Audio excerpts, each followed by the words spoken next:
बिस्मिल्लाहिर्रहमानिर्रहीम अस्सलामु अलैकुम वरहमतुल्लाहि वबरकातुहू। लेक्चर नंबर 9 है आज, जिसमें हम कुरान पाक के तमाम अल्फाज को तिलावत की तरतीब से लेकर चल रहे हैं। क्योंकि जब आप कुरान पढ़ रहे होते हैं तो कुछ ऐसे अल्फाज आ जाते हैं जिनका मीनिंग आपको याद नहीं रहता। आप रट्टा तो लगा लेते हैं लेकिन बाद में वो भूल जाते हैं। लेकिन हम उसको कहीं ना कहीं कनेक्ट करके रखेंगे, आपके दिमाग में रिलेट करेंगे उर्दू और अरबी में मिलते जुलते लफ्ज़ों को, जिससे वो आपके जहनों में इंशाल्लाह मुकम्मल तौर पर रह जाएंगे।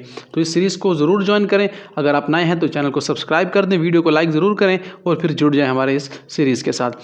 बिस्मिल्लाहिर्रहमानिर्रहीम। बिलगैबी बहुत आसान है। बिलगैबी गैब पर ईमान लाना।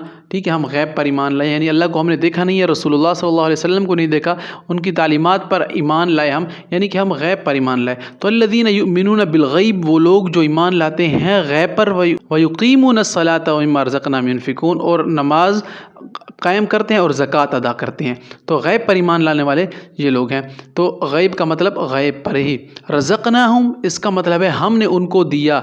रज़क़ना रिज़्क़ से है ना, कि हमने उनको रिज़्क़ दिया। तो मिम्मा रज़क़नाहुम युनफ़िक़ून, हमने उनको रिज़्क़ दिया जिससे वो खर्च करते हैं। अब रज़क़ना का मतलब दिया है, रिज़्क़ का मतलब ये ना मफ़हूम आप समझ लें कि रिज़्क़ का मतलब रोज़ी होता है, खाना पीना होता है। रिज़्क़ सब कुछ में आ जाता है जो अल्लाह ने आपको दिया है। माल है, औलाद है, रिश्तेदार हैं, खाने पीने की चीज़ें हैं, इसके अलावा इज़्ज़त है, रोज़ी है, और जितनी भी नेमतें हैं वो अल्लाह ताला की तरफ से रिज़्क़ में आ जाती हैं। तो अल्लाह ताला ने हमें रिज़्क़ दिया, अच्छे बोल, अच्छे अखलाक, अच्छी औलाद, रिश्ते अच्छे, तो ये सारे रिज़्क़ में आते हैं। तो हमने उन्हें रिज़्क़ दिया, यानी हमने उनको दिया। तो रज़क़नाहुम का मतलब है कि हमने उनको दिया। यह है इलैका। इलैका मतलब आता है तेरी तरफ। इलैका तेरी तरफ। काफ का मतलब तेरा जैसा है, तुझसे होता है। तो इलैका मिला का हम इसे पढ़ेंगे इलैका तेरी तरफ। मिन क़ब्ल का तुझसे पहले। मिन का मतलब से, क़ब्ल पहले कहते हैं, उर्दू में भी इस्तेमाल होता है ना, फ़लाँ से क़ब्ल ये है, उससे क़ब्ल ये हो जाएगी, जल्दी आ जाओ, यानी उससे पहले अगर ये हो गया तो क़ब्ल उर्दू में इस्तेमाल होता है। तो जब क़ब्ल के ऊपर काफ आ गया इसका मतलब तुझ है, यानी मिन क़ब्ल का तुझसे पहले किताबें जो उतारी गई रसूलुल्लाह से मुखातिब है अल्लाह ताला। मिन क़ब्ल का तुझसे पहले। मिर रब्बिहिम, असल में था मिन रब्बिहिम, इसे मिला के पढ़ते हैं मिर रब्बिहिम। इसका मतलब है उनके रब की तरफ से। मिर रब्बिहिम, रब की तरफ से, मिन उनके, मिर रब्बिहिम उनके रब की तरफ से। अल्लज़ीना कफ़रू, अल्लज़ीना कफ़रू वो लोग जिन्होंने कुफ्र किया। दूसरी जगह अल्लज़ीना आमनू, वो लोग जो ईमान लाए। अल्लज़ीना का मतलब होता है वो लोग या जो लोग, जो लोग वो। तो काफ़रू कुफ्र किया, अगर आमन होता तो जिन्होंने ईमान लाए। तो अल्लज़ीना काफ़रू वो लोग जिन्होंने कुफ्र किया। अला क़ुलूबिहिम, अला का मतलब पर या ऊपर आता है, क़ुलूब दिल को कहते हैं।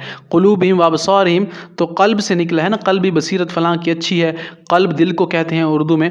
तो अरबी उर्दू में ये भी मिल रहे हैं। तो अला क़ुलूबिहिम उनके दिलों पर। अला फिर ये पर आ गया, इसका मतलब समइहिम उनके कानों पर। समात से निकला है। समात लफ्ज़ आपने उर्दू में सुना होगा, दीवारों पर आला समात लिखा होता है। और जो लोग सुनने से महरूम होते हैं तो आला समात लगाया होता है कानों में। आला समइहिम उनके कानों पर।